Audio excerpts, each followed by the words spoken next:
Assalamualaikum warahmatullahi wabarakatuh. Nama saya Muhammad Deni Hakim. Saya akan menjawab soal UTS statistik sosial. Yang pertama, apa yang Anda pahami tentang statistik sosial dan sejauh mana ruang lingkup statistik sosial? Statistik sosial mempunyai pengertian yaitu suatu ilmu tentang cara pengumpulan data, pengolahan data, penyajian data, dan juga analisis data. Ruang lingkup statistik sosial ada dua, yaitu deskriptif dan inferensia. Jika dilihat berdasarkan metode yang dilakukan, ada statistik parametrik dan non-parametrik. Soal nomor 2, jelaskan definisi dari A. Populasi, B. Pengelompokan populasi, C. Sampel. Pertama, populasi. Totalitas dari sebuah objek atau individu jenis yang memiliki karakteristik tertentu. Yang kedua, ada pengelompokan populasi. Populasi yang jenis atau serupa yang dikelompokkan menjadi satu. Yang ketiga, ada sampel, bagian dari populasi yang dipilih untuk mengumpulkan informasi atau data yang menggambarkan sifat atau ciri yang dimiliki populasi. Soal yang ketiga, dalam statistik sosial dikenal beberapa jenis data. Jelaskan jenis-jenis data tersebut dan aplikasinya dalam penelitian. Pengertian data adalah sejumlah fakta atau informasi yang didapat pada suatu fenomena, masalah, atau pada hal-hal lain yang disampaikan dalam bentuk lisan maupun tulisan. Data menurut jenis sifatnya dibagi menjadi dua, yaitu data kuantitatif dan juga data kualitatif. Data kuantitatif yaitu data yang disajikan dalam bentuk angka atau bilangan. Sedangkan data kualitatif yaitu data yang menyajikan tentang kategori sesuai dengan sifat data tersebut. Data yang berupa kalimat atau pembahasan. Soal yang nomor 4, bagaimana Anda memahami konsep variabel dan apa saja jenisnya dan bagaimana penggunaannya.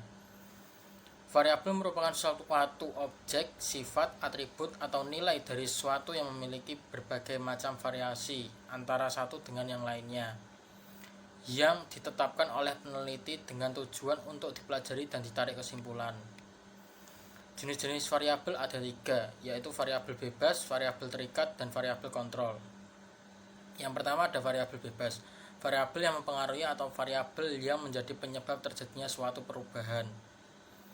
Yang kedua ada variabel terikat, variabel yang dipengaruhi oleh variabel bebas atau menjadi sebuah akibat perubahan pada variabel lain. Yang ketiga ada variabel kontrol. Variabel kontrol ini adalah variabel yang pengaruhnya dapat dikendalikan sehingga tidak menimbulkan pengaruh pada objek yang diteliti. Soal yang nomor 5. Statistik sosial mengenal beberapa operasi analisis. Salah satunya adalah regresi sederhana. Jelaskan apa yang dimaksud dengan regresi dan relasinya dengan variabel. Silahkan Anda berikan simulasi analisis regresi dalam penelitian sederhana. Oke. Regresi sendiri adalah sebuah bentuk metode yang digunakan dalam penelitian untuk melihat hubungan antara variabel satu dengan variabel yang lainnya. Dan biasanya disajikan dalam bentuk matematis.